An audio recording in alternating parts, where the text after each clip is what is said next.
electric universe, indeed the entire mathematical establishment, believes that light is an electromagnetic wave. The mathematicians routinely illustrate their abstract wave as a bunch of mutually perpendicular lines. The mathematical wave consists of an electric field and a magnetic field. In this scheme of things, wavelength is defined as the horizontal distance between peaks, and amplitude as the vertical distance between peaks. The electromagnetic wave of the religion of mathematical physics travels one way, in a single direction, and for never explained reasons oscillates around an axis.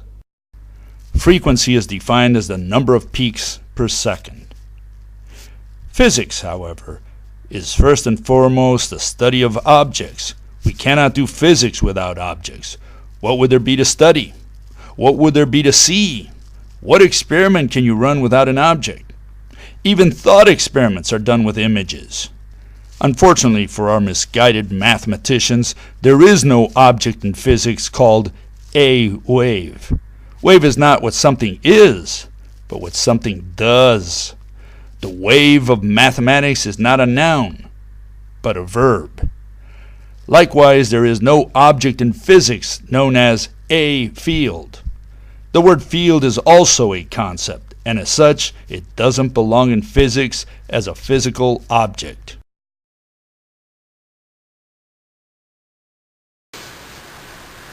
If light interacts with matter, we have no choice but to replace the abstract wave of mathematics with a physical entity. The trick is to break the code, to discover the correct configuration of the entity that underlies the phenomena we call light. It is thus that we replace the mathematical wave with a physical rope-like mediator. The wave is alleged to consist of a magnetic field and an electric field.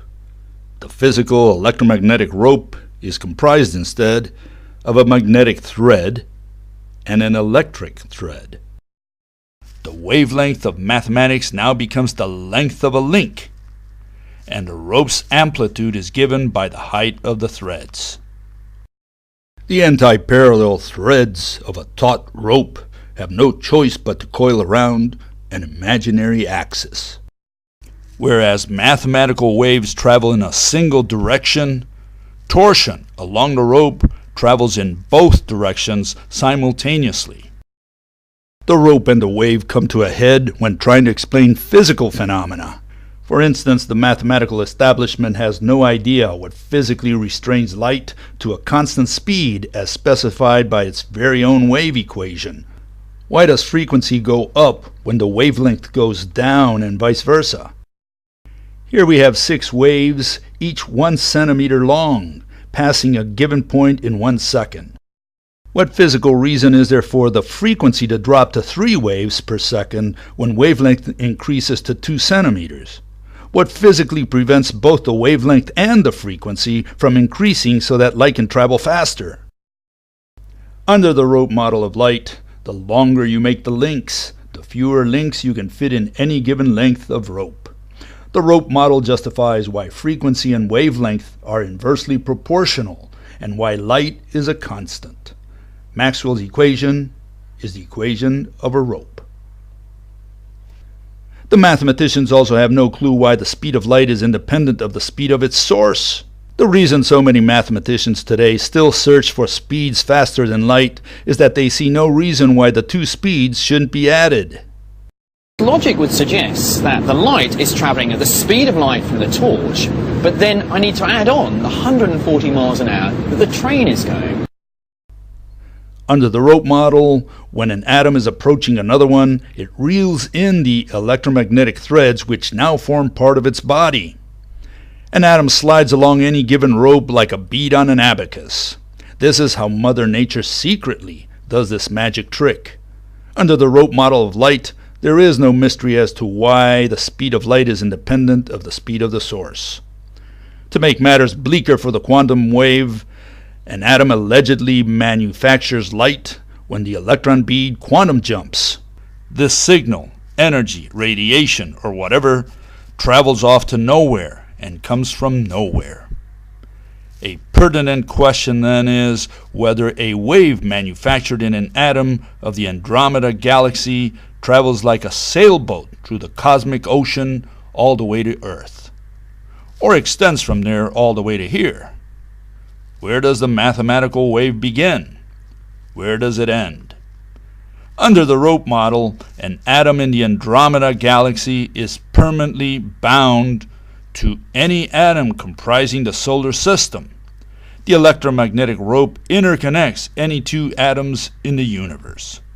Torsion has no chance of getting lost irrespective of where an atom moves.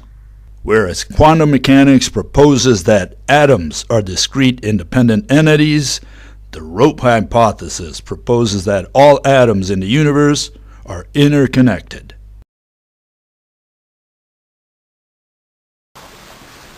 What is perplexing is that there are people out there who still don't understand the difference between an object and a concept. As far as all these neophytes are concerned, all we did was assign a new name to the infamous field of mathematics. So let's clarify the difference. Field is a concept. A thread is a physical object. A thread physically binds two atoms to each other. A concept such as field is like the concepts love and information. Concepts cannot pull two atoms together or perform any operations in the physical world. Therefore, it is ludicrous for the mathematicians to claim at this late stage in the game that light is a wave which is comprised of two fields. Neither wave nor field has a place in physics. In the religion of mathematical physics, an electron orbits the nucleus. The mathematicians have re-engineered this atom over the years, and today claim that the electron is really a fuzzy cloud that envelopes the nucleus. So this is a very good picture of a hydrogen atom with an electron in the lowest energy state. The electron occupies a cloud instead of an orbit. But this is a circular argument, because the mathematicians allege that this cloud is a region where we can find an electron. Now, what's a cloud? A cloud is an area where there's the most probability of finding an electron. Imagine that we take a picture of this electron every second for a day, a week, or month. We see that all these pictures laid on top of one another begin to form an electron cloud around the nucleus. Remember, all these hypothetical pictures or data points represent where the electron has been over time. So is the electron a bead that orbits the nucleus, a cloud that envelopes the nucleus, or is a cloud a region around the nucleus where we can find the electron? What cloud of electrons can a hydrogen atom have if it has a single electron? Under the rope hypothesis, the atom finally receives a rational physical interpretation. The electric and magnetic threads fork at the boundary of an atom. The electric thread continues straight to the center of the atom and out the other end. The magnetic thread, meanwhile, curves around and forms the electron shell. The electric threads from every atom in the universe converge upon a given atom, forming an urchin-like star at its center. Meanwhile, the magnetic threads weave the electron shell that encapsulates the proton. Thus, the atom is not comprised simultaneously of an orbiting bead, which is actually a cloud, which is actually a region where we can find the electron bead. The atom is an urchin-like star, encapsulated within a shell, the surface of which resembles a ball of yarn. When the atom contracts, it releases links of rope radially. And when the atom expands, it draws in thread to make up for the larger atom. This so-called quantum jump torques the rope. The atom is a little heart pumping torsion waves called light to every atom in the universe.